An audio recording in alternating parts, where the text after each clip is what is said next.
2018년 8월 5일 예배 하나님께 드리도록 하겠습니다. 우리가 하나님 예배할 수 있는 건 하나님께서 우리들을 하나님의 은혜 언약 가운데에 불러주셨기 때문입니다. 시편 95편 6절 7절 말씀 선포할 때 아멘으로 화답하시면서 자리에서 일어나심으로 하나님께 드리는 예배를 시작하도록 하겠습니다. 오라 우리가 부펴 경배하며 우리를 지으신 여호와 앞에 무릎을 꿇자. 그는 우리의 하나님이시요 우리는 그가 기르시는 백성이며 그의 손이 돌보시는 양이기 때문이라. 아멘. 기원입니다. 요한이서 1장 3절 말씀 선포하도록 하겠습니다. 은혜와 긍휼과 평강이 하나님 아버지와 아버지의 아들 예수 그리스도께로부터 진리와 사랑 가운데에서 우리와 함께 있으리라. 아멘. 우리 같이 찬송합시다. 찬송가 1장으로 하나님 찬송합시다. 찬송가 1장입니다.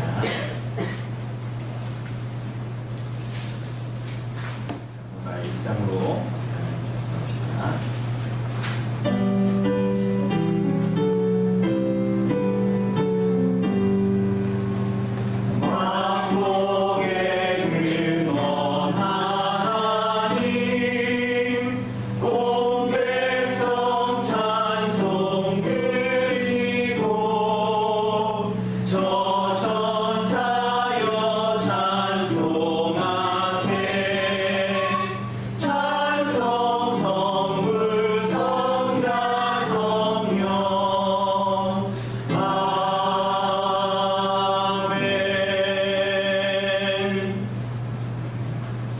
사도신경은 우리들의 신앙 고백을 요약해 놓은 것입니다. 이 시간 우리들의 신앙을 함께 고백하도록 합시다.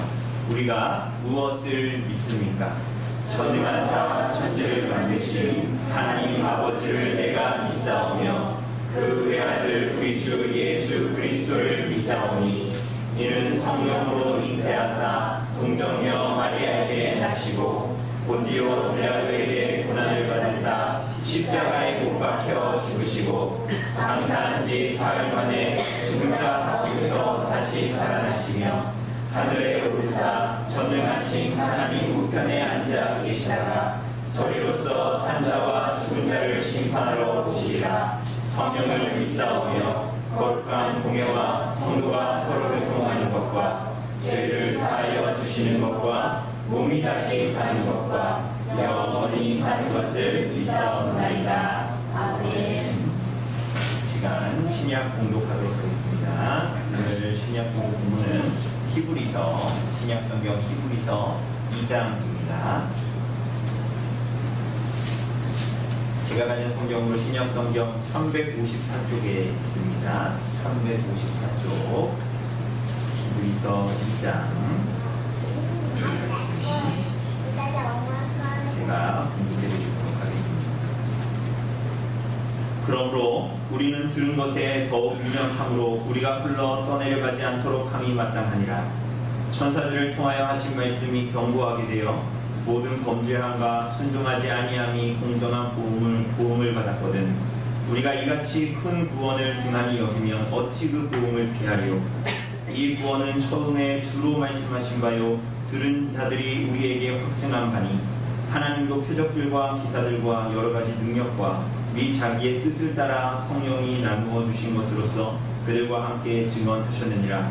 하나님이 우리가 말하는 바 장차 올 세상을 천사들에게 복종하게 하심이 아니니라.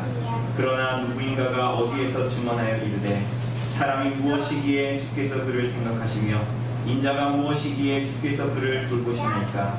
그를 잠시 동안 천사보다 못하게 하시며 영광과 존귀로 관을 씌우시며 만물을 그 발 아래에 복종하게 하셨느니라 하였으니 만물로 그에게 복종하게 하셨은즉 복종하지 않은 것이 하나도 없어야 하겠으나 지금 우리가 만물이 아직 그에게 복종하고 있는 것을 보지 못하고 오직 우리가 천사들보다 잠시 동안 못하게 하심을 입은 자 곧 죽음의 고난 받으심으로 말미암아 영광과 존귀로 관을 쓰신 예수를 보니 이를 행하심은 하나님의 은혜로 말미암아 모든 사람을 위하여 죽음을 맛보려 하심이라.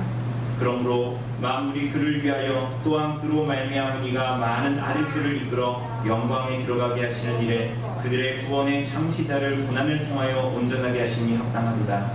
거룩하게 하시는 이와 거룩하게 함을 입은 자들이 다 한 근원에서 난지라. 그러므로 형제라 부르시기를 부끄러워하지 아니하시고 이르시되 내가 주의 이름을 내 형제들에게 선포하고 내가 주를 교회 중에서 찬송하리라 하셨으며 또다시 내가 그를 의지하리라 하시고 또다시 볼지어다 나와 및 하나님께서 내게 주신 자녀라 하셨으니 자녀들은 혈과 육에 속하였음에 그도 또한 같은 모양으로 혈과 육을 함께 지니심은 죽음을 통하여 죽음의 세력을 잡은 자 곧 마귀를 멸하시며 또 죽기를 무서워함으로 한평생 매여 종노릇하는 모든 자들을 놓아주게 하심이니 이는 확실히 천사들을 붙들어 주게 하심이 아니요 오직 아브라함의 자손을 붙들어 주게 하심이라. 그러므로 그가 범사에 형제들과 같이 되심이 마땅하도다. 이는 하나님이 이래 자비하고 신실한 대제사장이 되어 백성의 죄를 속량하려 하심이라. 그가 시험을 받아 고난을 당하셨은즉 시험받는 자들을 능히 도우실 수 있느니라. 아멘. 자리에 앉으시고요. 찬송가 21장으로 하나님 찬송합니다.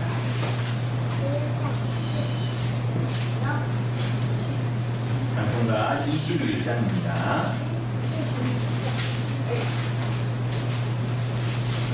찬송가 21장으로 하나님 찬송합시다.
십계명 선포하도록 하겠습니다. 성경 표지 뒤에 있는 십계명 참조해 주시고요.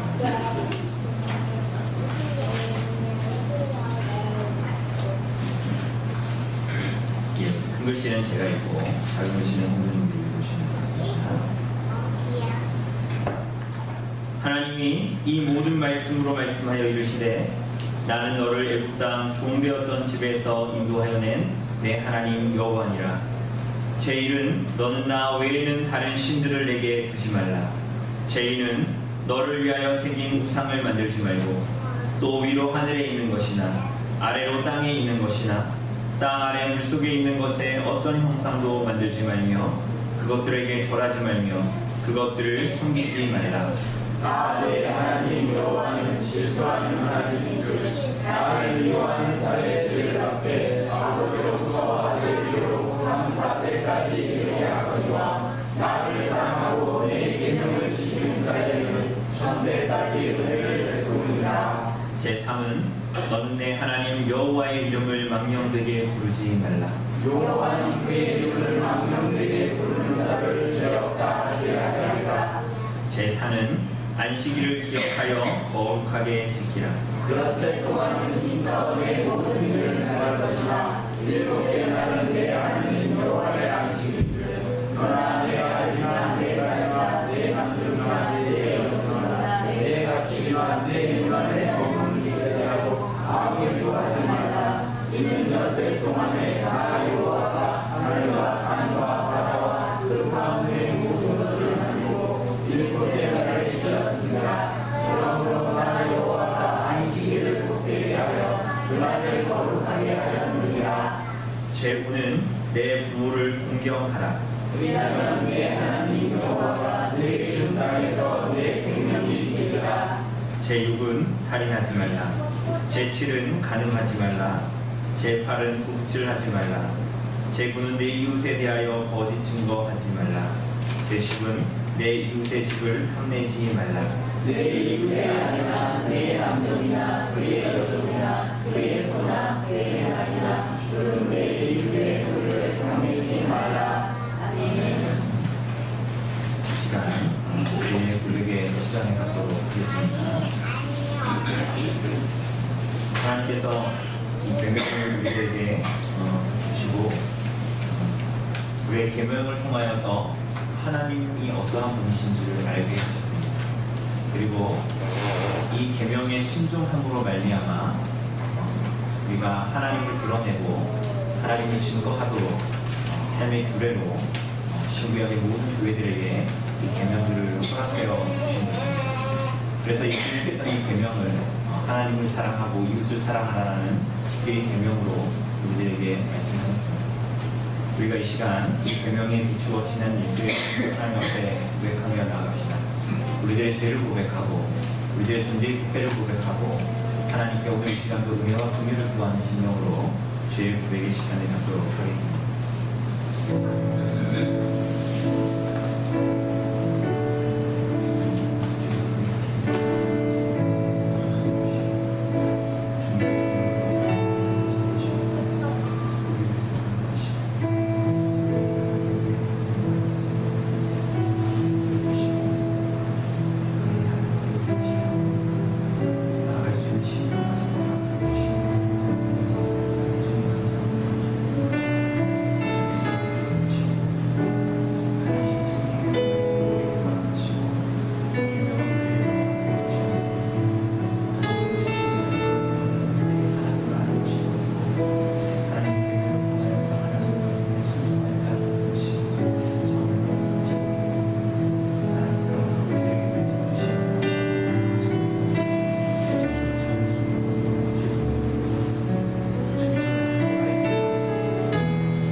악인은 그의 길을 불의한 자는 그의 생각을 버리고 여호와께로 돌아오라.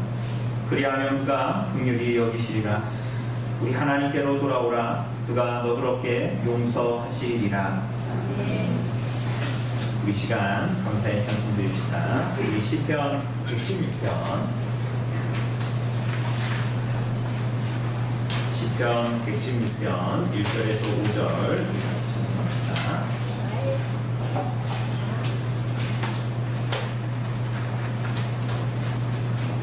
시편 116편 1절에서 5절 우리가 가진 시편 찬송가로 87장이 있습니다. 시편 116편 1절에서 5절입니다.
우리 예배를 위하여서 우리 김명희 목사님이 인도해 주셨습니다.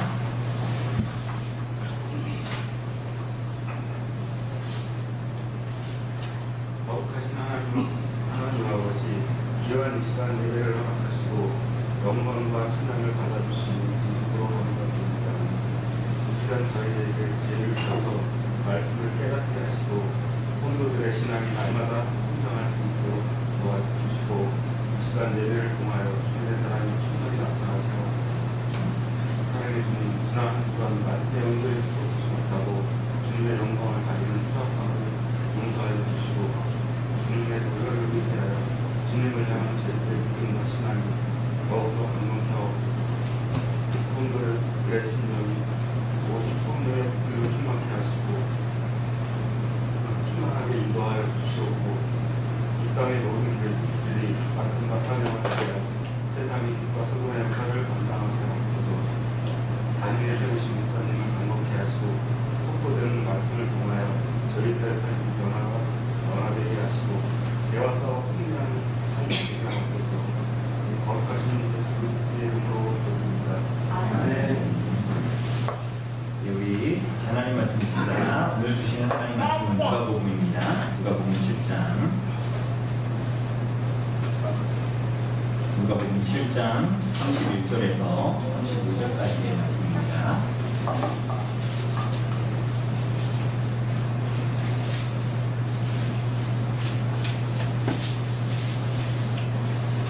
누가복음 7장 31절에서 35절까지의 말씀입니다.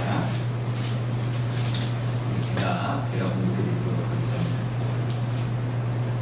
또 이르시되 이 세대의 사람을 무엇으로 비유할까? 무엇과 같은가? 비유하건대 아이들이 장터에 앉아 서로 불러 이르되 우리가 너희를 향하여 피리를 불어도 너희가 춤추지 않고 우리가 곡하여도 너희가 울지 아니하였다 한 것과 같도다. 세례 요한이 와서 떡도 먹지 아니하며 포도주도 마시지 아니하며 너희 말이 귀신이 들렸다 하더니 인자는 와서 먹고 마시매 너희 말이 보라 먹기를 탐하고 포도주를 즐기는 사람이요 세리와 주인의 친구로다 하니 지혜는 자기의 모든 자녀로 인하여 옳다함을 얻느니라.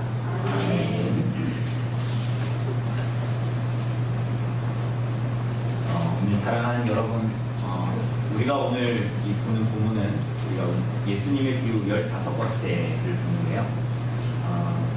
오늘 우리가 보는 이 짧은 비유는 사실상 이 공관복음이라고 불리는 마태복음, 마가복음, 그리고 이제 누가복음 이세 복음서에서 가장 먼저 나오는 짧은 비유입니다. 우리들이 지금까지 살핀 이 비유들의 내용으로 보자면, 이 분량으로 보자면 굉장히 짧은 이 비유인데요. 주님께서 이 비유를 말씀하게 되신 좀 상황들을 살피는 것이 본문을 읽는 데에 도움이 됩니다. 특별히 오늘 우리가 본문을 누가복음을 읽었지만 이 동일한 기록은 마태복음에도 동일하게 나와 있습니다. 그래서 이제 앞에 있는 이 비유의 앞에 있는 문맥, 특별히 오늘 비유는 이 앞뒤에 이 비유의 앞과 뒤에 있는 문맥의 사건들을 보는 것이 좀 중요한데, 오늘 특별히 이 비유의 바로 앞에 있는 문맥의 내용들이 마태복음과 누가복음이 똑같은데요. 그게 무엇이냐 하면 이 세례 요한이 자신의 제자들을 시켜서 예수님께 질문하는 것이었습니다. 그 동일한 문맥을 가지고 있는데, 그 질문이 우리가 오늘 누가복음 7장의 20절에 나와 있는 것처럼 오실 그이가 당신이오니까 우리가 다른 이를 기다리오니까 이렇게 이제 물어봅니다. 그러니까 이 세례 요한이 제자들을 시켜서 예수님께 가서 물어보라는 거예요. 그게 뭐냐 하면 그 예언된 메시아가, 그리스도가 당신이 맞습니까? 이렇게 이제 물어보라는 거예요. 그거 좀 이상하지 않습니까? 왜냐하면 이 예수님의 제자 요한 말고 이 세례 요한이라는 사람은 구약에 예언된 그야말로 예수님의 앞길을 예비하기 위해서 보낸 사람 아닙니까? 그죠? 그래서 이름도 뭐예요? 그를 부를 때 뭐라 그럽니까? 그냥 요한이 아니라 세례 요한이라고 부르잖아요. 그 이사야서가 이 사람에 대해서 예언했습니다. 이미 구약에 예언되어진 사람이었어요. 이사야서 40장, 구약의 이사야서 40장 3절을 보면 광야에 외치는 자의 소리가 있어 이르되 너희는 주의 길을 준비하라. 그가 오실 길을 곱게 하라. 그러니까 주님의 오실 길을 예비하고 그 메시아를 얘기하는 겁니다. 그래서 예수님이 오실 길을 곱게 하라고 얘기하는 사람이 있을 거라는 거예요. 그런데 그 사람이 누구라 그래요? 이사야서 40장에 보면 광야에 외치는 자의 소리가 있을 거다 이렇게 얘기하거든요. 그런데 이 광야에 외치는 자의 소리, 이 광야에서 외치는 자, 이 사람이 누굽니까? 그 세례 요한이에요. 세례 요한. 여러분 요한이 뭐 입고 다니는지 아십니까? 낙타털옷 가지고 세모 그 낙타털옷 입고 다녔습니다. 그가 뭘 먹고 살았죠? 허리에 가죽띠를 띠고 뭐요? 그렇죠. 메뚜기와 석청을 먹었어요. 그런데 이와 비슷한 모양을 가지고 있었던 사람이 있었습니다. 그 사람이 누굽니까? 구약에 보면 선지자 중에 유명한 선지자 누굽니까? 엘시입니다. 엘시. 엘리야입니다. 엘리야. 그 엘리사의 스승이죠. 엘리야. 근데 이 엘리야가 그러했단 말이죠. 그죠? 그와 동일한 모습을 가지고 있었어요. 그래서 사람들은 세례 요한이 회개의 세례를 베풀고 막 회개하라 이렇게 했을 때에 엘리야가 다시 왔다라고 생각했어요. 그리고 혹은 구약에 예언되어진 그 엘리야가 왔다 이렇게 얘기했습니다. 왜냐하면 여러분 구약 성경의 맨 마지막 책이 뭡니까? 성경의 맨 마지막은 요한계시록이죠. 그죠? 그리고 신약 성경의 맨 앞에 책은 마태복음이죠. 그리고 구약의 맨 앞에 책은 뭡니까? 창세기죠. 구약의 맨 마지막 책은 뭡니까? 그건 말라기죠. 말라기 이름이 이상하지만 그 선지자의 이름이죠. 말라기. 그런데 이 말라기 맨 마지막 장 4장 5절 6절에 보면 5절에 보면 이렇게 나와 있습니다. 보라 여호와의 크고 두려운 날이 이르기 전에 내가 선지자 엘리야를 너희에게 보내리니 이렇게 얘기합니다. 엘리야는 죽었잖아요. 말라기 시대에. 그런데 엘리야? 옛날에 있던 그 엘리야를 다시 보낸다? 그러니까 아까 이사야서 40장에 말한 광야에 외치는 자의 소리 그리고 구약에 나타났던 엘리야와 같은 자를 보내겠다라는 거예요. 그죠? 그게 이제 말라기에서 하나님께서 말라기 선지자를 통해서 딱 예언하시고 400년 동안 이스라엘 백성들에게 침묵하십니다. 선지자를 보내지 않고 말씀을 주시지를 않죠. 그리고 나서 400년이 지난 이후에 이 세례 요한이 나타난 거예요. 그리고 그가 하는 말이 회개하라 천국이 가까이 왔느니라. 도끼가 나무 뿌리에 놓였으니 좋은 열매를 맺지 아니하는 나무마다 찍혀 불에 던져질 것이다. 이렇게 얘기하는 것입니다. 그러니 당시의 이스라엘 백성들, 예수님 당시 이스라엘 백성들은 세례 요한이 그 예언된 그 선지자, 올 선지자, 메시아의 앞에 올 선지자라고 생각했던 거예요. 그래서 사람들은 다 세례 요한의 선포, 회개의 선포 앞에 많은 사람들은 회개의 세례를 받으러 세례 요한에게 갔던 것입니다. 그래서 마태복음 3장 6절에도 보면 사람들이 자기들의 죄를 자복하고 요단강 있지 않습니까? 그 요단강에 가서 그에게 세례를 받았다 이렇게 얘기합니다. 그래서 그렇게 요한에게 나오는 사람들에게 요한은 회개를 축복했습니다. 아까 얘기했듯이 그리고 누가복음 3장 9절에 나와 있는 것처럼 이미 도끼가 나무 뿌리에 놓였다. 도끼가 나무 뿌리에 놓였다는 건 뭡니까? 이제 이 도끼를 가지고 뭐 할 거다? 찌를 거다라는 거예요. 도끼가 나무 뿌리에 놓였으니 좋은 열매를 맺지 않는 나무마다 불에 던져지리라. 그래서 이스라엘 백성들의 영적인 위기, 영적인 잠, 그들의 영적인 게으름에 대해서 회개를 촉구하고 그리고 그것은 그저 종교적인 것이 아니라 너희들의 삶을 바꾸고 너희의 삶에 하나님께 불순종하는 모든 삶을 뒤바꿔라. 이렇게 이제 회개를 촉구했습니다. 그렇게 해서 메시아의 길을 예비하라. 그 메시아를 받아들여라. 이렇게 얘기했습니다. 그래서 뭐라 그럽니까? 무리들에게는 옷 2벌 있는 자는 옷 없는 자에게 옷을 줘라. 먹을 거 없는 자에게 그 먹을 것을 그렇게 나누라. 세리들에게는 뭐라고 그랬습니까? 세리들에게는 너희에게 부과된 것 외에는 그 사람들에게 억지로 빼앗아 거두지 말아라. 군인들에게 뭐라 했습니까? 군인이니까 지금으로서는 우리가 상상이 안 하지만 그 당시에 군인들은 사람들을 막 강탈하기도 하고 강제로 뺏고 자기가 무기고 힘이 있으니까 사람들에게 강탈하지 말고 거짓 고발도 하지 말고 받는 급료로 받는 월급으로 족한 줄 알고 살아. 그러니까 이 사람들은 다 그렇게 살지 않았다라는 거잖아요. 그죠? 그래서 회개를 선포했습니다. 이렇게 하니 사람들은 세례 요한을 보면서 저 사람 혹시 구약에 예언된 엘리야 말고 옷이 하나님께서 보내시고자 한 메시아 아닌가? 그리스도가 아닌가? 라고 궁금증을 갖기도 했습니다. 그래서 사람들은 너가 그리스도냐? 너 메시아냐? 이렇게 물어보기로 했어요. 그때 세례 요한이 사람들에게 뭐라 그랬습니까? 유명한 말이죠. 나는 물로 세례를 베풀거니와 나보다 능력이 많으신 이가 오시는데 나는 그의 뭐를? 신발끈을 풀기도 감당하지 못하겠다. 이렇게 했어요. 그러니까 자신은 그렇게 회개의 세례를 선포하지만 자신은 메시아가 아니라는 거예요. 사랑하는 여러분, 이렇게 예언대로 하나님께서 보내셔서 메시아로 말미암아 하나님의 나라를 준비하는 세례 요한이 이 예수님에게 하는 질문이 뭡니까?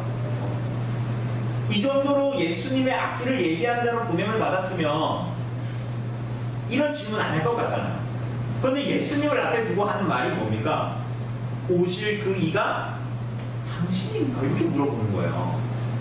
이게 이상한 거예요. 왜냐하면 다른 복음서에도 나오다시피 특별히 요한복음 1장 36절에 보면 예수님께서 거니시는 것을 보고 세례 요한이 그걸 보면서 보라, 사람들에게 보라, 하나님의 어린 양이로다 이렇게 얘기했거든요. 그러니까 더 이상 이 질문 자체가 굉장히 이상하게 들리는 것입니다. 뿐만이 아니라 하나님께서 그리스도의 앞길을 예배하도록 세례 요한을 보내지만 그리고 이 예수님이 이 세례 요한을 보면서 우리가 이따 보겠지만 여자가 낳은 자 중에 저 사람보다 큰 자가 없다 이렇게 말하거든요. 이렇게 말씀하시거든요, 예수님. 그런데 왜 세례 요한은 그 예수님을 보면서 사람의 어린 양이다 이렇게 얘기하면서도 지금 제자들을 시켜서 물어봐, 오시리가 그인지 왜 이렇게 물어보라고 했을까요?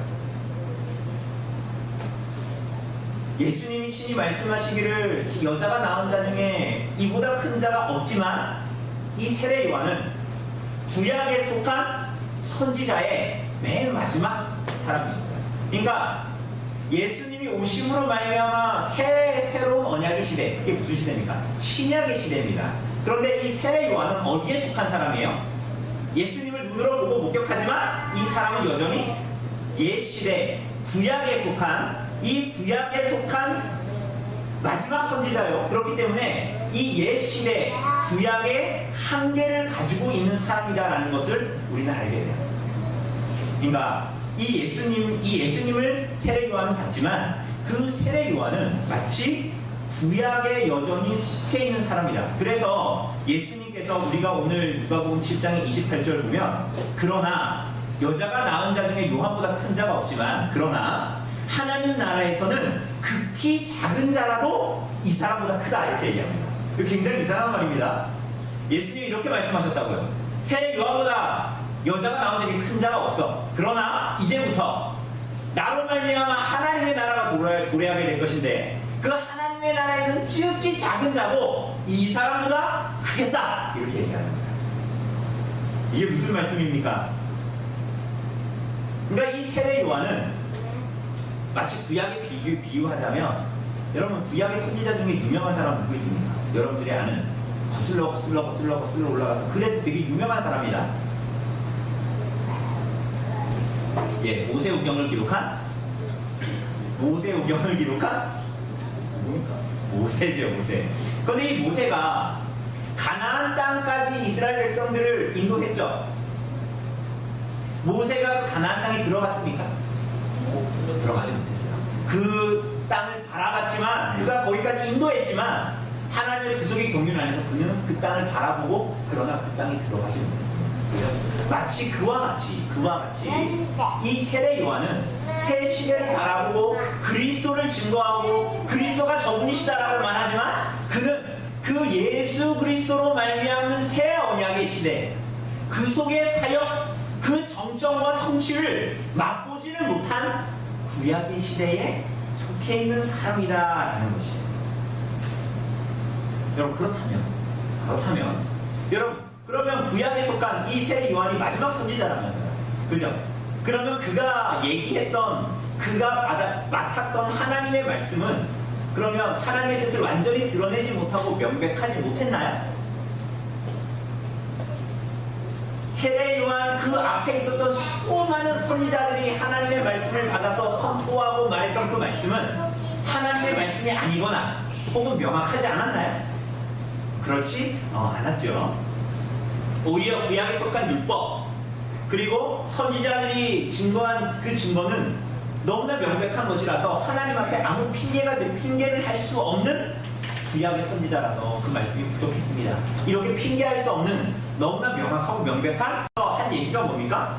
그야말로 회개하라는 것이었어요. 근데 이 메시지는 구약의 모든 선지자들이 하나님의 말씀을 율법을 들어 이스라엘 백성들에게 항상 선포했던 말씀이었거든요. 회개하라. 도끼가 남은 불에 누웠다.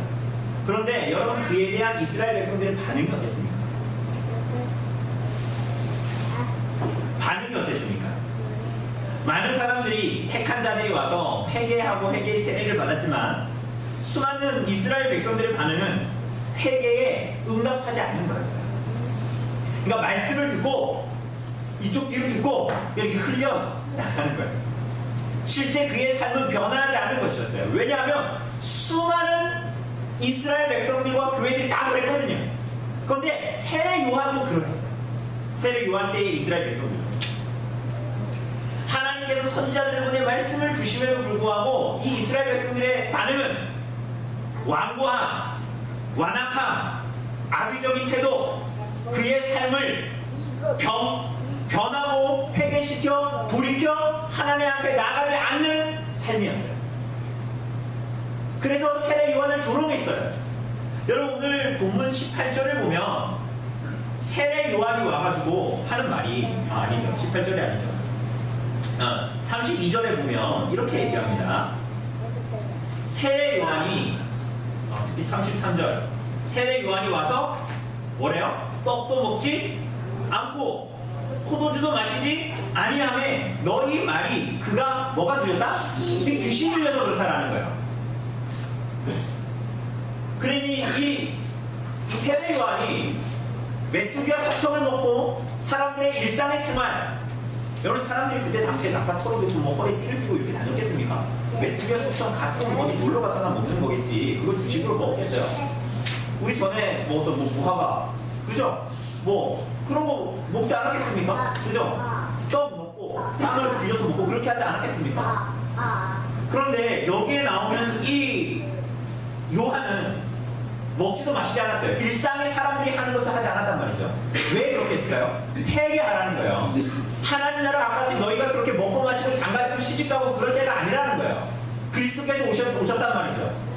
그래서 그가 먹지도 마시지 않고 일상의 사람들의 삶을 살지 않고 회개의 세례를 선포했어요. 그죠? 그것은 좀 고통스럽고 힘든 거겠죠. 그래서 그것을 비유로 뭐라고 얘기하냐면 세례 요한의 메시지가 그리스도의 오심을 준비하고 회개의 세례를 선포한다는 면에서 32절에 보니까 뭐예요? 장터에 앉아 아이들이 서로 불러 이르되 우리가 너희를 향하여 피리를 불어도 너희가 춤추지 않고 우리가 곡하여도 너희가 울지 않는다고 이렇게 얘기하잖아요. 그러니까 요거는 이 비유는 이런 겁니다. 장터에 아이들이 장이 열리면 아이들이 막 놀고 뛰어놀고 있지 않습니까? 그런데 이 아이들이 놀이가 있었다라는 거예요. 그 당시에. 그게 뭐냐면 제가 막 피리를 불어요. 피리는 언제 붑니까? 신날 때 붑니까? 슬플 때 붑니까?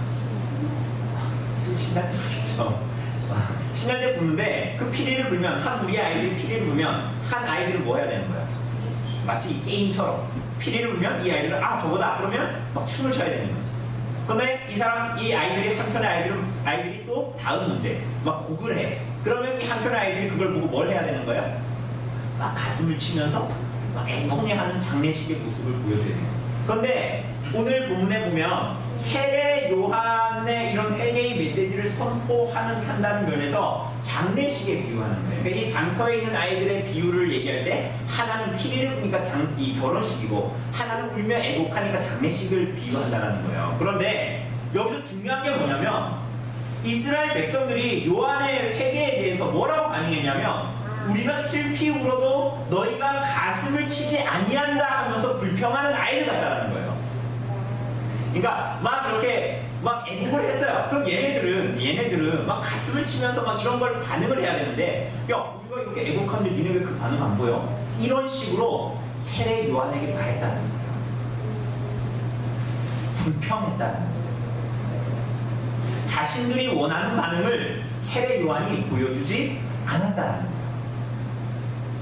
이스라엘 백성들은 자신들이 원하는 것을 세례 요한이 해주지 않고 자신들이 원하는 말을 세례 요한이 말해주지 않고 자신들 마음대로 세례 요한이 움직여주지 않고 말해주지 않는다고 하는 불평하고 원망하는 장터에서 있는 아이를 같이 이스라엘 백성들이 반응했다는 거예요. 여러분 이와 반대로 세례 요한이 금식하며 회개의 세례를 베풀면서 회개의 메시지를 선포했는데 사람들이 듣지 않았죠. 오케이, 그럴 수 있다고 칩시다. 그런데 예수님이 오셔서 요한이 예언하고 주목한 인자인 그리스도가 오셔서 세례 요한과 다르게 34절에 보니까 와서 먹고 마셨죠. 이게 무슨 얘기냐면 뭐 예수님이 막 술을 진탕 마시고 이랬다는 게 아니라 일상의 생활을 했다는 거예요. 사람들처럼 먹고 마시며 살았다는 거예요. 그랬더니 사람들이 뭐라 그래요? 보라, 너희 말이 보라, 먹기를 탐하고 포도주를 즐기는 술꾼이고 그가 세리와 죄인들의 친구라는 거예요. 금식의 시대가 끝나고 용서와 은혜를 베푸시는 시대, 하나님의 나라가 도래하는 새 시대, 그리스도가 오셨어요. 그런데 이 그리스도가 오셔서 이 회개로 말미암는 은혜와 용서의 시대를 선포하시자, 하나님의 나라를 선포하시자 그들의 반응이 어때요? 회개를 선포했던 세례 요한과 다릅니까? 똑같았죠. 그죠?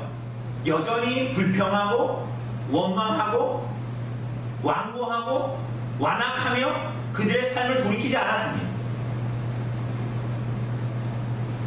이 사람들이 원하는 건 뭡니까? 이 사람들이 원하는 것,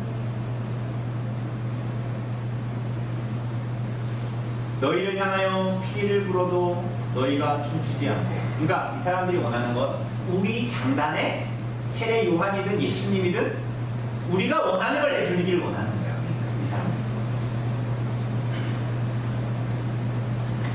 장례식에도 결혼식에도 응답하지 않는, 반응하지 않는 이스라엘 백성들의 완악함과 완고함을 말하는 것입니다. 하나님 앞에 회개하고 금식하고 천국의 노래를 준비하라고 말해도 그것을 싫어하고, 죄 용서의 은혜를 베풀고 혼인잔치에 나오라 해도 그것을 거부하는 거예요. 그래서 이 아이들의 모습이 이 세대가 이 장터에 노는 아이들의 불평하는 아이들의 모습과 같다. 이렇게 해도 저렇게 해도 다 자기 마음에 안 든다고 불평하는 완악하고 비고든 자들이다 라고 주님께서 비유로 말씀하고 있는 것입니다. 오늘 사랑하는 여러분, 이 비유의 말씀이 여러분과 저에게 무엇을 가르칩니까? 여러분, 우리는 오늘 복된 시대를 살아요. 뭐가 복된 시대입니까? 잘 먹고 잘 마시고, 그리고 이렇게 더워도 에어컨 바람이 쐬는 시대를 살고 있으니까 복된 시대입니까? 여러분, 우리는 복된 시대를 살고 있어요. 그 복된 시대라는 게 뭡니까? 구약에서부터 예언된 우리를 위해서, 우리의 죄를 위해서 죽으실 메시아, 그분이 도래할 거다라는 그 약속이 성취된 시대.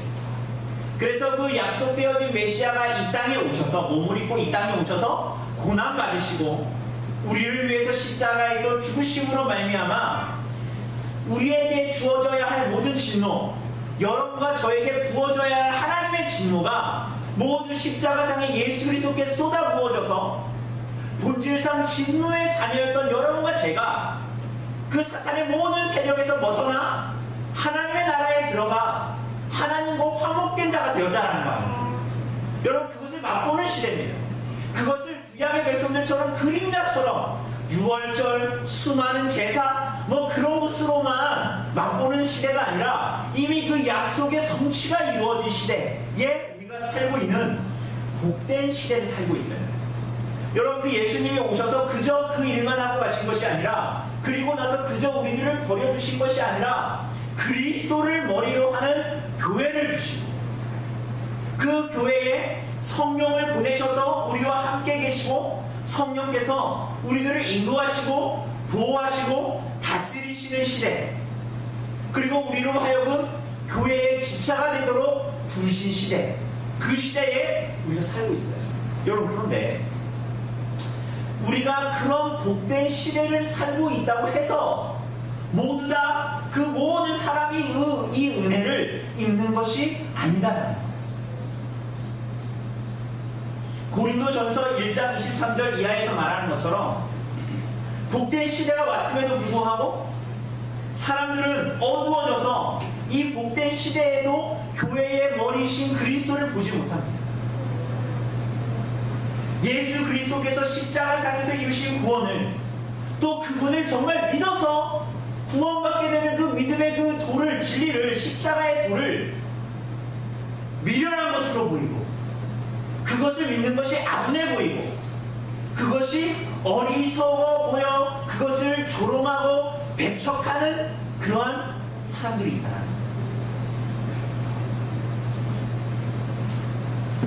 우리 사랑하는 여러분, 그렇다면 그게 오늘날만이 아니라 이 예수님의 시대에도, 그 이전의 선지자들의 시대에도 그랬다는 거 아닙니까?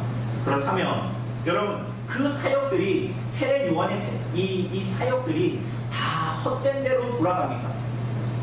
사람들은 내가 피리를 불면 장단에 맞춰 춤추기를 원하고, 내가 애곡하면 가슴을 치면서 같이 그렇게 해주기를 바라는데, 그렇게 그들의 원대로 하지 않고 세상 사람들의 원대로 하지 않는 하나님의 말씀, 오히려 그것과 엇대어서 어긋장을 놓는 듯한 하나님의 말씀, 사람들은 다 자기는 괜찮고 나는 인생 잘 살고 있다라고 얘기하는데 당신은 죄인입니다 라는 그 말씀을 선포하는 이 시대에, 그래서 사람들이 교회가 싫고 그 복음이 싫어서 떠난다면 여러분, 그 일들이 그럼 다 헛된 대로 돌아갑니까? 세례 요한의 이 사역이 헛된 대로 돌아갔을까요? 예수의 십자가의 중심이 헛된 대로 그냥 돌아가는 것입니까? 그렇지 않습니다. 그죠? 35절을 보면, 마지막 35절을 보면 뭐라고 합니까? 지혜는 자기의 모든 자녀로 인하여 옳다함을 얻으니라. 그게 갑자기 무슨 얘기입니까? 갑자기 생뚱맞게 지혜는 자신의 모든 자녀로 인하여 옳다함을 갖는다. 이걸 다르게 말하자면 이런 얘기입니다. 지혜는 지혜의 자녀들, 곧 지혜의 열매로 말미암아 옳다함을 얻는다. 입니다. 뭐라고요? 지혜는 자기의 모든 자녀로 인하여, 지혜는 지혜의 자녀들, 그 지혜의 열매로 말미암아 옳다함을 얻는다라는 말입니다. 사랑하는 여러분, 이게 무슨 말입니까? 이 지혜가 뭡니까? 이 지혜는 바로 윗절에서 말하는 인자이신 예수님을 말하기도 하고요. 또 이 인자는 예수님으로 말미암아 이루시는 하나님의 구원의 역사, 구속의 역사, 이것을 말하기도 합니다. 그러니 이 구속의 역사는, 예수님의 이 사역은, 세례 요한이 예언했던 예수님의 이 사역은, 하나님의 나라를 가지고 오는 예수님의 이 구속의 사역은 때로는 그 일들이 실패 같아 보이고, 다 말씀 전했더니까 다 불평하고 원망하잖아요. 그거 듣지 않고. 그죠? 우리가 원하는 말 해주십시오. 우리가 복 받는다는 말 해주십시오. 이런 거 원하는 거잖아요. 그런데 그래서 사람들은 그 복음을 받아들이지 않고, 그래서 복음이 실패한 것 같고, 교회가 실패하는 것 같은 보이는 때에 그 일들이 실패 같아 보여도 하나님의 말씀은 실패하거나 중단되지 않고 반드시 옳다함을 얻는다라는 거예요. 때로는 그 일들이 무반응이고 오히려 그 복음에 대해서 그 일들에 대해서 대적하고 때로는 오랜 기다림이 요구되고 그래서 내 눈에 당장 보이기에는 실패 같아 보이지만 그 일들은 그렇게 끝나지 않고 반드시 열매 맺는다. 그것으로 말미암아 옳담을 얻는다. 진리가 진리됨이 나타나고 증거된다. 이렇게 얘기하는 것입니다. 여러분, 누가 예수님의 가르치심과 구속사역을 믿고 따라왔습니까? 여러분, 정말 예수님의 복음서에 나타난 구속의 사역을 보면 여러분 정말 그게 효력이 있었습니까? 여러분과 제가 복음사역하면 복음사역하고 예수님을 전하면 여러분 막 이렇게 우리 교회에 40석이 찹니까? 우리 교회 11년 됐는데 40석도 안 찼잖아요. 그죠? 그런데 예수님의 사역이 정말 효력이 있었나요? 그걸 묻는 거예요. 여러분, 우리는 예수님의 제자들 아닙니까? 그죠? 그럼 우리는 능력 없다고 칩시다. 그런데 예수님이 어땠냐고, 예수님. 여러분, 본문에 보면 마태복음이나 이런 기록들을 보면 특별히 우리가 이 동일한 본문을 다루고 있는 이 마태복음 11장의 그 내용들을 보면 예수님께서 권능을 가장 많이 행하신 이적과 기적을 행하셨거든요. 그 기적을 행하신 고을들이 회개하지 않았어요. 우리들 다 질병 하나씩 갖고 있지 않습니까? 저도 고혈압을 가지고. 그런 예수님이 어느 날 그 병을 딱 고쳐주시면 어떻습니까? 어떨까요? 여러분들이 가지고 있는 지병을 예수님이 나서 딱 고쳐주시면 손발이 저려요. 손발이 차요. 이런 걸 갑자기 예수님이 여러분 갑자기 딱 만지셔서 딱 고치면 여러분 어떻게 할 것 같아요? 예수님에 대해서. 저 같으면 주님 감사합니다. 내가 주님 믿습니다. 이렇게 할 것 같은데 여러분, 예수님이 이적과 기적을 행하셨는데 사람들이 회개하지 않았어요. 대표적으로 고라신, 벳세다, 가버나움입니다. 그런데 예수님이 그 권능을 행하심에도 불구하고 회개하지 않는 이 고을들에 대해서 화를 선언하십니다. 여러분, 예수님께서 그냥 가만히 계신 게 아니에요.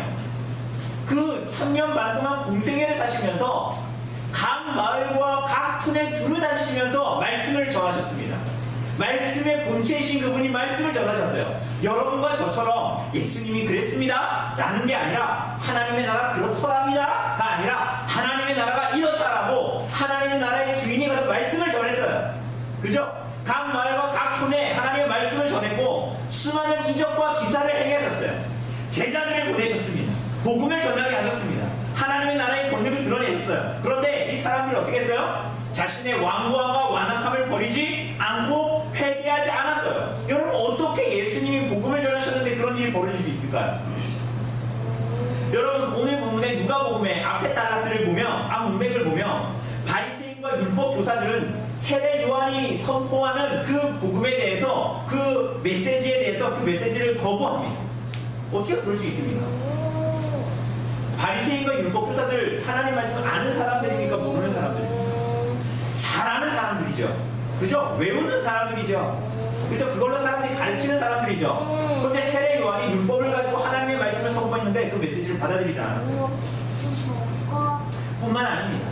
여러분, 오늘 이후에 우리가 오늘 본문 아래에 나오는 36절 이하에 나오는 유명한 한 여자가 현유를 예수님께 붓는 사건이 나타나는데 이 사건은 예수님이 어떤 한 바리새인 시몬이라는 사람이 예수님을 집에 초청했을 때 벌어진 일이에요.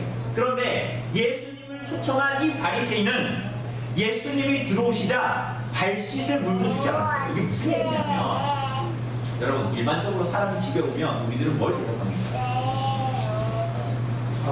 그렇죠. 차 없어도 뭐라 그럽니까? 옛날에 에어컨입니까? 귀뚜라입니까? 뭐 기사님이 오시니까 아이 괜찮습니다. 물 한 잔만 주세요. 뭐 이런 광고 있지 않습니까? 사람들이 오면 우리는 최소한 물 한 잔이라고 대접하죠. 그죠? 근동시대에 사람들은 뭘 신고 다녔냐면 이 쪼리 신고 다녔어요. 샌들. 근데 바닥이 이런 아스팔트 바닥입니까? 아니죠. 흙바닥이죠. 그러니까 어느 집에 들어오면 발이 어떻게 됐을까요?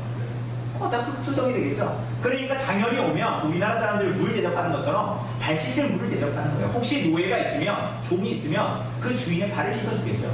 그런데 이 바리새인 시몬이라는 사람은 예수님이 그 집에 들어오셨는데 심지어 자기가 초청을 했어. 그런데 집에 들어왔는데 발 씻을 물도 주지 않았어요. 그 예수님의 복음의 사역이 성공한 거예요? 실패한 거예요? 여러분 성공한 것 같습니까? 실패한 것 같습니까? 노래하면 춤을 추고 곡하면 가슴을 치며 울어야 되는데 그런 세상의 기대를 저버리고 하나님의 말씀을 증거했더니 주의 뜻을 따랐더니 기대치 못한 결과들이 나타나는 경험들. 여러분들이 그렇게 땀 흘리면서 삼계탕을 하면서 복음을 전했더니 시간교회 가서 복음을 전했더니 별반 다른 게 없어. 그것은 그리스도의 복음의 사역이 실패한 겁니까? 여러분 그렇지 않아요. 하나님의 지혜는 실패하지 않아요. 여러분 그것이 여러분과 저에게 달려있다면 실패할 수 있어요. 그러나 그리스도의 사역과 이 교회는, 교회의 사역은 하나님의 주권과 열심에 달려있는 것이에요. 하나님의 구속 사역은 그래서 실패할 수 없어요. 그래서 오히려 하나님의 구속의 사역은 하나님의 나라를 기쁘게 받아들이는 자들에게 열려있고 하나님께서 영원전에 택한 자들에게 열려있습니다. 여러분 그것을 우리들의 시간 안으로 가지고 들어오면 이 그리스도의 복음을 하나님의 나라를 받아들이는 사람들은 그 복음을 기쁨으로 받아들여요. 하나님 앞에 이거를 갚아야 할지 몰라서 어린아이와 같이 그 복음을 기뻐해요. 그것이 지혜로 말미암는 지혜의 자녀들로 말미암아 옳다함을 얻는다는 증거로 그게 나타나는 거예요.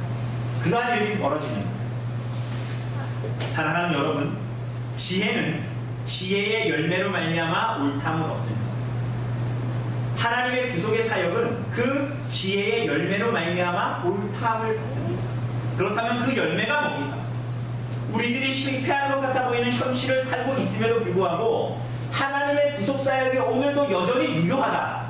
하나님께서 오늘도 역사하신다. 여러분 그것을 어떻게 알 수 있습니까? 어떻게 알 수 있어요? 그것을 이 비유의 그 핵심을 보여주는 것이 이 비유 아래 나타나는 36절 이하의 이야기입니다.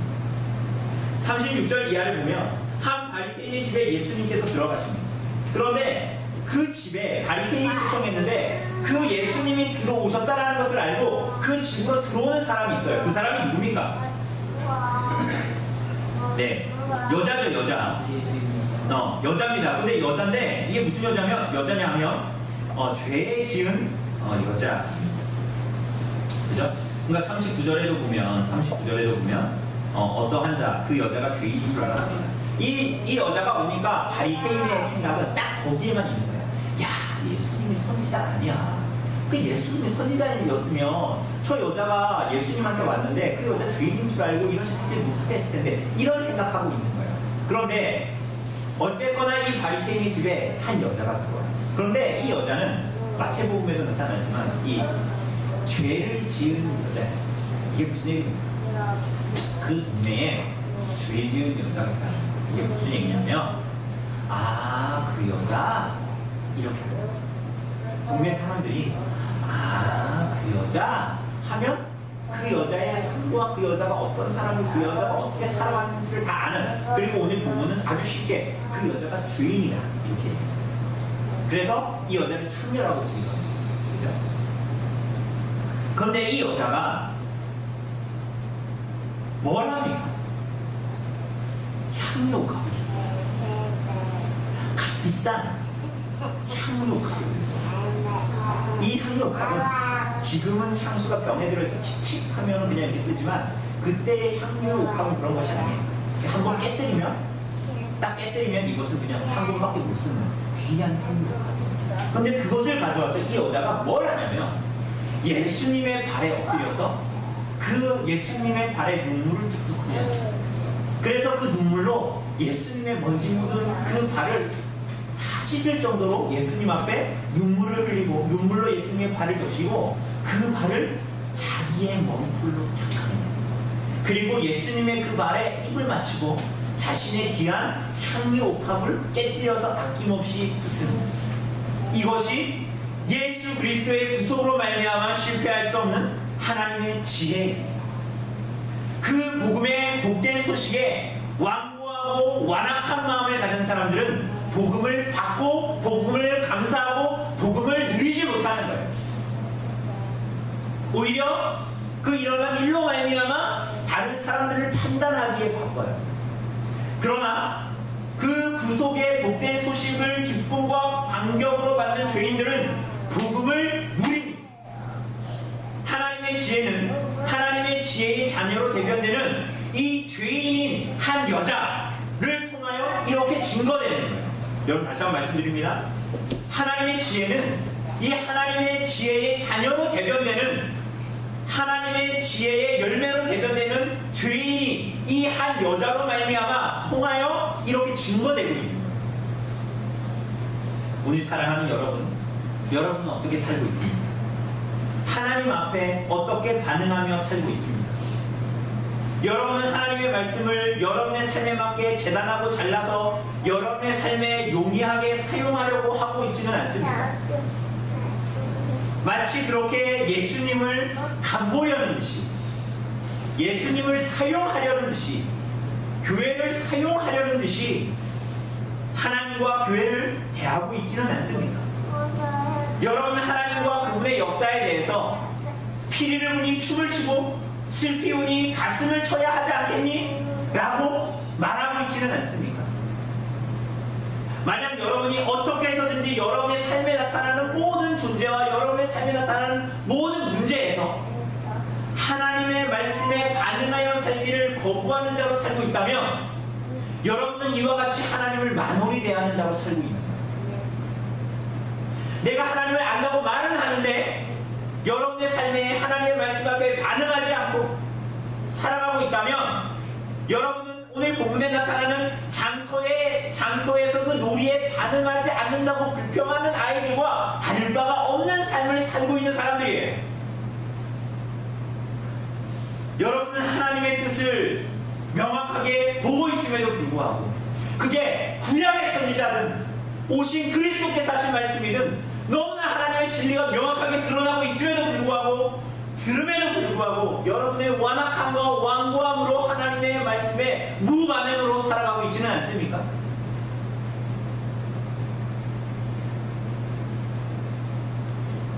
여러분 마태복음 11장 동일한 이 부분을 다루고 있는 마태복음 11장 부분에서 문맥에서 주님께서 이렇게 말씀하십니다. 25절 이하에 보면 천지의 주제이신 아버지가 이것을 지혜롭고 슬기 있는 자들에게는 숨기시고 어린 아이들에게는 나타내심을 감사합니다.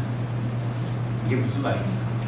하나님은 이 하나님의 나라를 스스로 지혜있다, 스스로 슬기롭다, 스스로 나는 의롭다, 스스로 나는 선하다 라고 여기는 자들에게 그 나라를 감추십니다.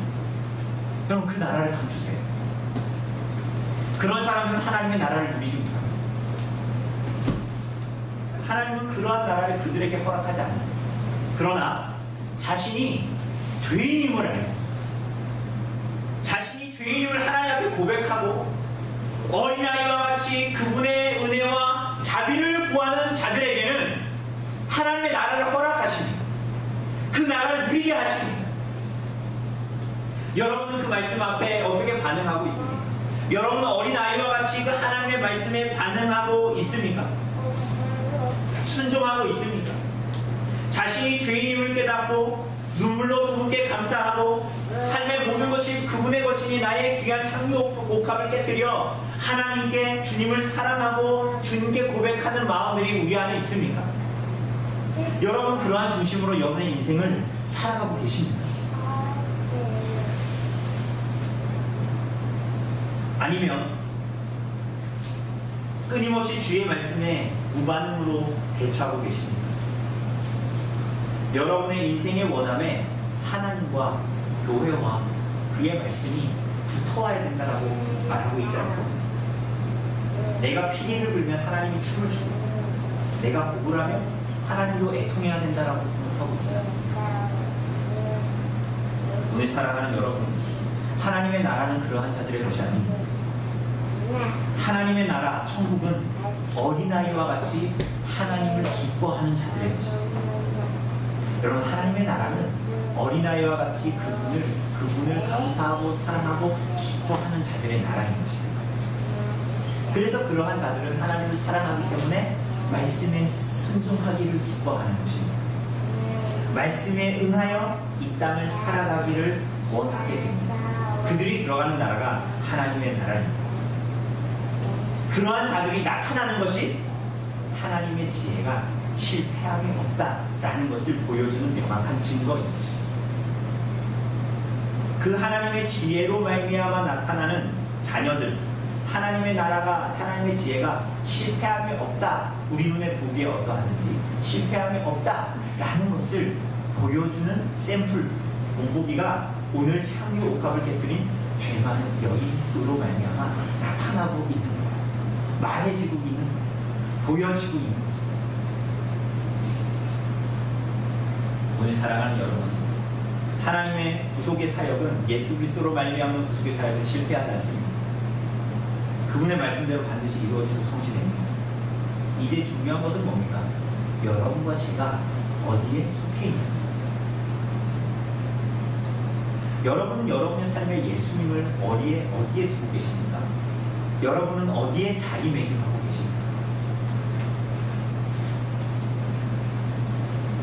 여러분의 인생을 여러분이 좌지우지하고 판단하면서 살고 있지는 않습니까? 믿는다고 하면서도 그분의 말씀에 반응하는 삶을 살고 있지는 않습니다. 그럴 때 우리들의 마음은 예수님을 집으로 받아들이지만 발짓을 물도 대접하지 않는 자와 같은 심령으로 나타나게 됩니다. 수많은 말씀을 듣고 보아도 믿지 않고 삶으로 반응하지 않는 고라신, 베세다, 가버나움과 같을 것입니다. 여러분이 하나님의 말씀 앞에 그런 완고함과 완악함이 있다면, 여러분의 삶에 하나님의 말씀에 순종하고 내어놓지 못하는 것들이 있다면 여러분 그것을 버리셔야 합니다. 여러분들이 그 여전한 완고함과 완악함을 가지고 있다면 그것이 여러분들을 심판의 자리로 이끌어요. 사랑하는 여러분, 우리 구주 예수 그리스도의 말씀이 여러분 안에 열매 맺혀지기를 간절히 바랍니다. 그분의 말씀에 대한 순종이 나의 삶에 가난한 마음으로, 사랑하는 마음으로, 향유 옥합을 깨뜨리는 심정으로 드려지기를 바랍니다. 자신의 심령을 돌아보십시오. 여러분은 죄 많은 여인과 같이 하나님 앞에 가난한 마음으로 예배하고 있습니다. 여러분은 향유 옥합을 깨뜨린 그 여인과 같이 주님을 사랑하는 마음으로 주의 말씀 앞에 나아가고 있습니다. 여러분이 주님을 사랑하여 눈물을 흘린 것은 대체 언제입니까? 여러분 그분께 받은 용서와 사랑이 너무나 커서 기쁨과 감격으로 하나님을 예배하고 형제와 자매들을 섬기고 사랑한 적이 언제입니까?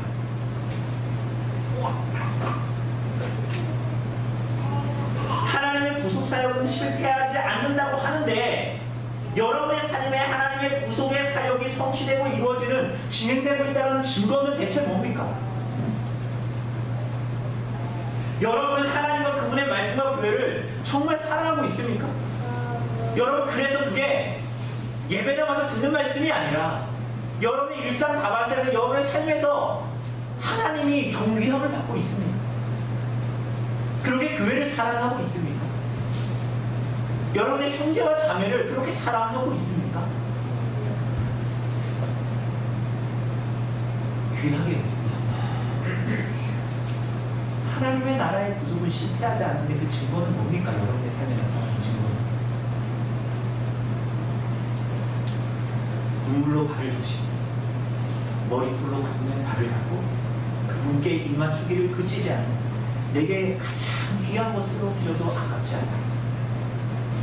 그분께 영광을 돌리고 그분을 기뻐하고 정말 그분을 사랑한 삶을 여러분 살고 있습니다. 여러분 그것을 잃어버리고 사는 여러분과 저의 삶은 아닙니다.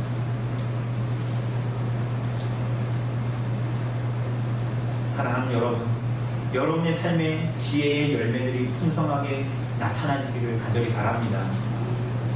그분이 슬퍼하시는 것을 보기 때문에 회개하고 싶어지고, 그분이 즐거워하실 것이기 때문에 인생의 모든 것에 만족하게 되는 하나님 나라에 속해 있는 거룩한 하나님의 백성들 되시기를 바랍니다. 그렇게 이 땅에서 하나님의 나라를, 하나님의 백성으로서 살아가는 것이 실패하지 않는 하나님의 지혜를 이 세상에 비추는 것이고, 하나님의 나라를, 그 복음을 이 세상에 증거하는 것입니다. 우리 성도들의 삶 가운데에, 우리 교회 가운데에 이 지혜의 열매, 실패하지 않는 하나님의 이 구속의 사역이 그 열매로 꽃피어서 나타납니다. 그래서 그렇게 하나님을 살아가고 기뻐하는, 그리고 하나님의 나라를 증거하는 우리 성도들, 우리 교회 되기를 간절히 바랍니다. 잠시 기도하도록 하겠습니다. 하나님,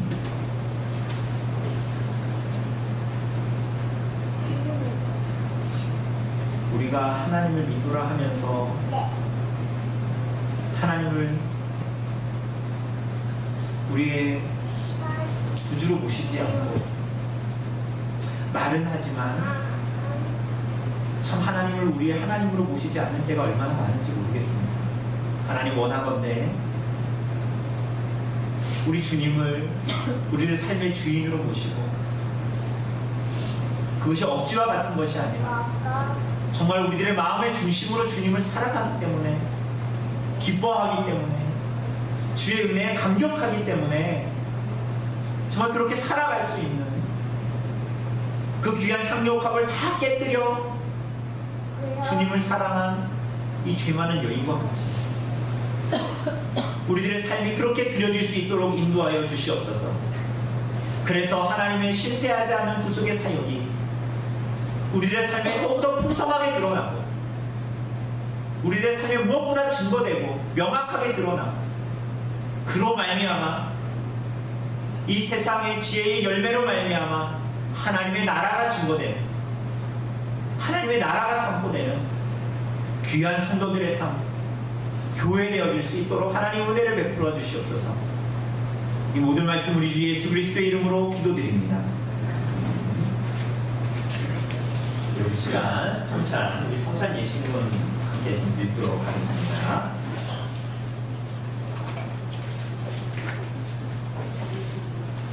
우리 나누는 성찬 예식은 정리해 주시기 바랍니다. 여러분, 이 성찬은 예수께서 교회에 제정하여 주신 것입니다. 우리가 이 성찬 예식을 통해서 이 의미들을 바르게 알고 성찬에 참여하시겠습니다.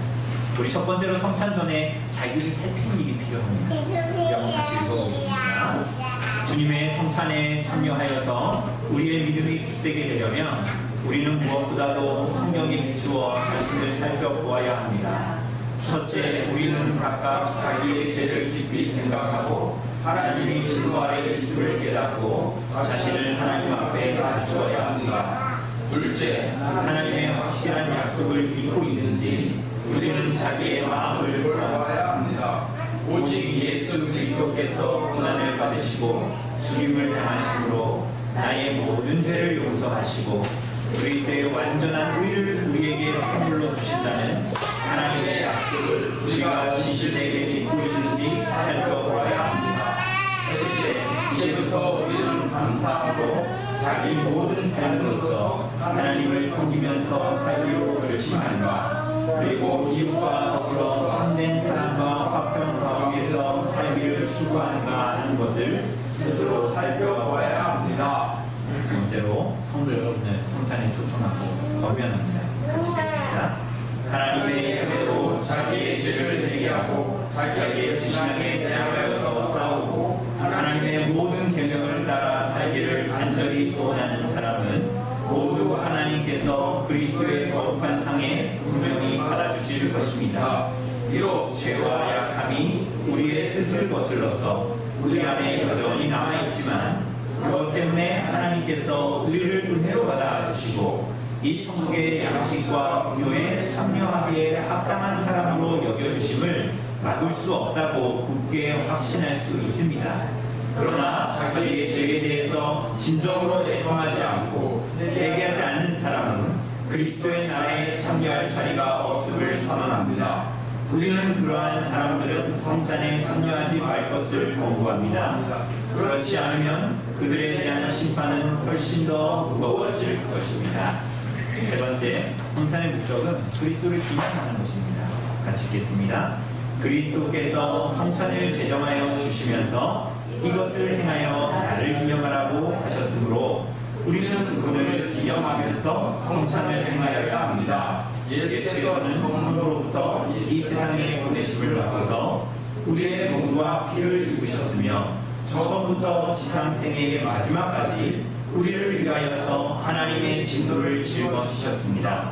그분이 결박을 당하셨는데 그것은 우리를 자유롭게 하려고 하신 것입니다. 무죄한 분이 죽음의 정죄를 당하셨는데 그것은 우리가 하나님의 심판대에서 무죄 선언을 받도록 하신 것입니다. 예수께서는 심지어 그분의 못된 몸이 십자가에 못 박히게 하셨고 우리가 받아야 할 저주를 친히 감당하셨는데 그것은 우리를 그분의 복으로 채워주시려고 하신 것입니다. 그분이 하나님으로부터 버림을 받으셨는데 이것은 하나님께서 우리를 받아주시고 더 이상 버림받는 일이 없도록 하려는 것입니다. 예수 그리스도의 죽음과 피 흘림으로써 새 언약 곧 은혜의 언약을 영원히 확정하시고 다 이뤘다 하고 선언하셨습니다. 네 번째로 성찬이 우리에게 주는 가르침은 확신입니다. 마치겠습니다. 따라서 이 떡을 떼고 이 잔을 마실 때마다 그분이 우리를 위하여 십자가에서 돌아가시고 피를 흘리신 것은 우리의 줄이고 목마른 영혼을 그분이 십자가에 달린 몸과 흘린 피로써 먹이고 마시게 하기 위함입니다. 이것은 우리가 그분을 기념하면서 이 떡을 먹고 잔을 마시는 것처럼 확실한 일입니다. 첫 번째, 우리는 성찬으로 말미암아 천명 도제를 드리게 됩니다. 그리스도께서는 그분의 고난과 죽으심으로써 우리를 위하여 살려주는 영이 되셨습니다. 이 동일한 성령으로 우리는 그리스도와 연합되고 그분의 모든 은덕을 받습니다. 동일한 성령께서는 우리를 형제 사랑 가운데에서 한 몸의 지체들로 연합시키십니다. 따라서 참된 믿음으로 그리스도에게 접붙임을 받은 우리 모두는 한 몸을 이루며 이것을 말로만이 아니고 또한 우리의 행동으로도 나타내어 보여야 합니다. 여섯 번째로 성찬은 그리스도의 오심을 기대하는 것입니다. 같이 읽겠습니다. 끝으로 그리스도께서는 다시 오실 때까지 그분의 만찬을 행하라고 명령하셨습니다. 우리는 주님을 향해서 주님께서 약속하신 풍요로운 기쁨을 미리 맛봅니다. 또한 우리는 주님께서 아버지의 나라에서 우리와 함께 새 포도주를 마실 어린 양의 혼인잔치를 소망합니다. 어린 양의 혼인기약이 다가오고 있으므로 함께 기뻐하고 그분에게 영광을 돌립시다. 예, 우리가 이것을 기억하고 이 성찬을 받기 위하여서 같이 기도해봅시다. 자비로우신 하나님, 독생자 예수 그리스도를 우리의 죄를 위한 제물로 주셔서 그분이 우리의 양식과 음료가 되도록 이끄시니 감사를 드립니다. 오늘 주의 성령께서 이 성찬 가운데 우리들의 마음에 역사하셔서 우리가 더욱더 진실하게 그리스도를 믿을 수 있도록 하나님 도와주십시오. 그리하여 우리가 죄 가운데 살지 않고 그리스도께서 우리 안에, 우리가 그분 안에 살 수 있는 은혜가 우리 안에 있을 수 있도록 하나님 인도하여 주시옵소서. 모든 말씀 우리 주 예수 그리스도의 이름으로 기도드립니다.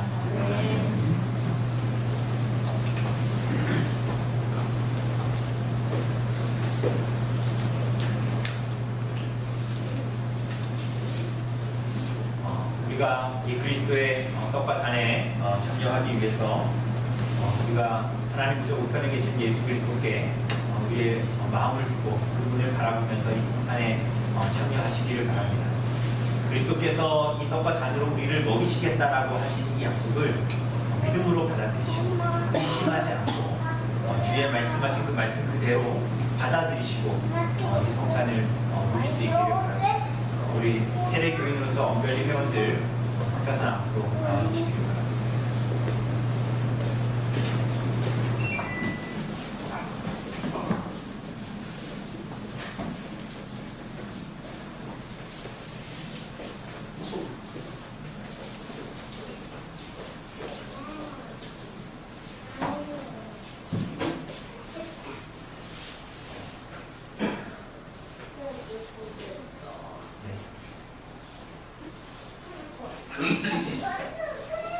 제가 말씀 읽어드리도록 하겠습니다. 내가 너희에게 전한 것은 주께 받은 것이니 곧 주 예수께서 잡으시던 밤에 떡을 가져사 축사하시고 깨어 이르시되 이것은 너희를 위하는 내 몸이니 이것을 행하여 나를 기념하라 하시고.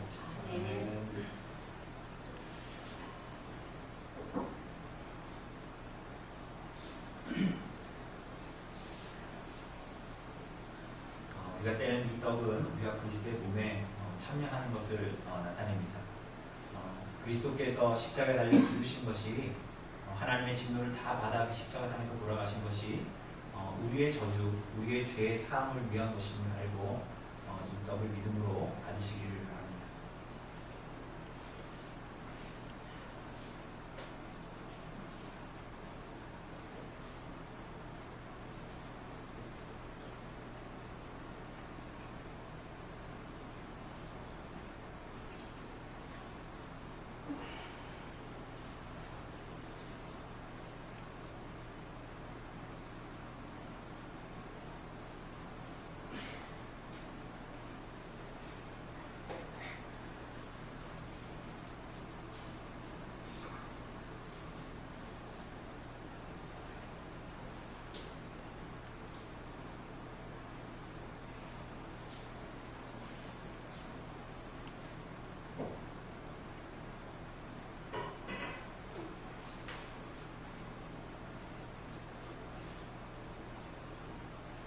말씀을 드립니다. 19회 또한 그와 같이 잔을 가지시고 이르시되 이 잔은 내 피로 세운 새 언약이니 이것을 행하여 마실 때마다 나를 기념하라 하셨으니 너희가 이 떡을 먹으며 이 잔을 마실 때마다 주의 죽으심을 그가 오실 때까지 전하는 것입니다. 아멘.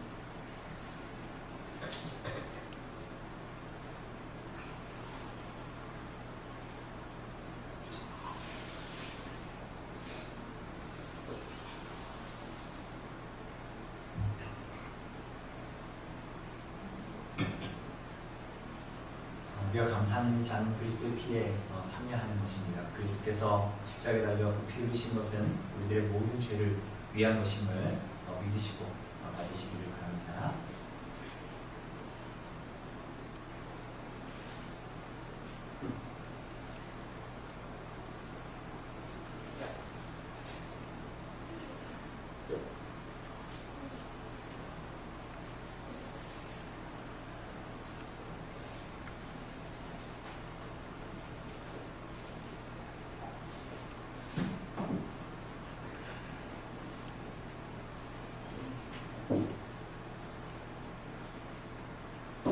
예, 우리 자리로.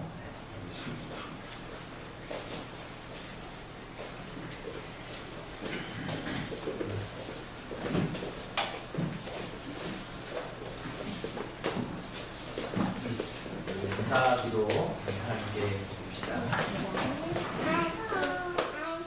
하나님, 우리로 그리스도의 성찬의 상에 참여할 수 있도록 인도하여 주시니 주님 감사드립니다. 우리들의 믿음이 정말 더욱더 굳세게 되도록 하나님 도우시고 우리 성도들의 삶 가운데에 주님의 백성으로서 하나님께 드리는 감사의 열매들이 날마다 맺어질 수 있도록 인도하여 주시옵소서. 지혜의 열매들이 맺어져서 우리들의 모든 삶 가운데에 그 지혜의 울음이 하나님의 울음이 나타나고 증거될 수 있도록 우리들의 모든 생활 속에서 주님과 이웃을 참으로 사랑할 수 있도록 주님 인도하여 주시옵소서. 우리 구주 예수 다시 오실 날을 기대하게 하시고 주님께서 우리와 함께 포도나무 열매를 함께 먹고 마시겠다라는 약속하신 것을 소망하면서 하나님의 나라를 소망하며 이 땅을 살아갈 수 있도록 인도하여 주시옵소서. 모든 말씀 우리 주 예수 그리스도의 이름으로 기도드립니다.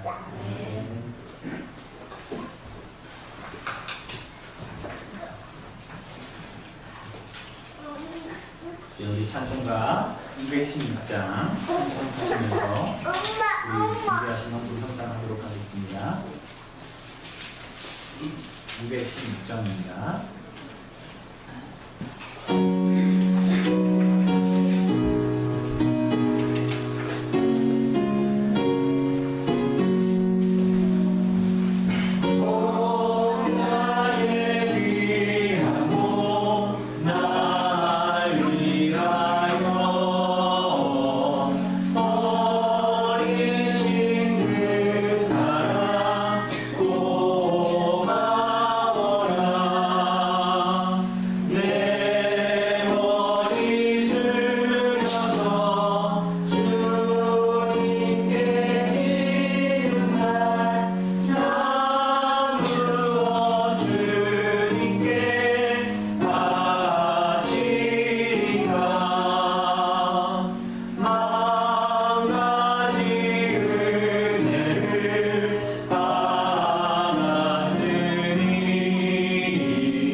하나님께 예배드림이 우리들의 삶으로 드려지기를 간절히 소원하는 심령으로 주님께서 우리에게 허락하신 것들을 구별하며 하나님께 드리며 나아가게 하시니 주님 감사를 드립니다.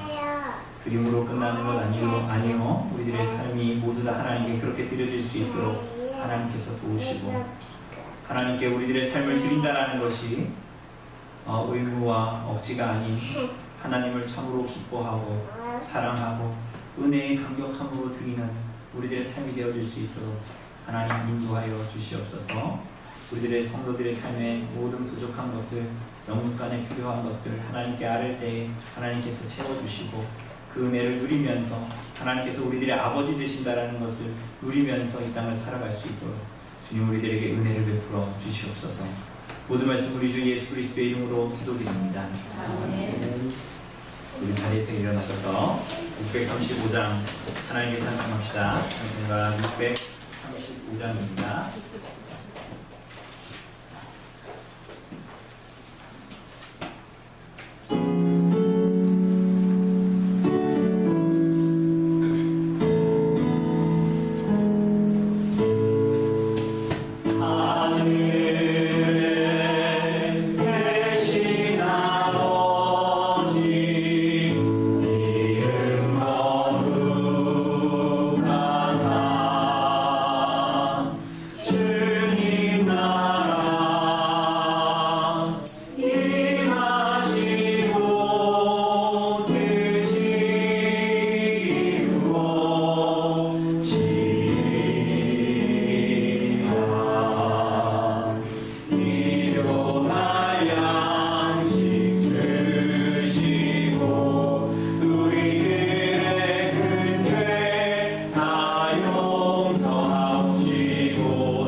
주 예수 그리스도의 은혜와 하나님의 사랑과 성령의 교통하심이 너희 우리와 함께 있을지어다. 아멘.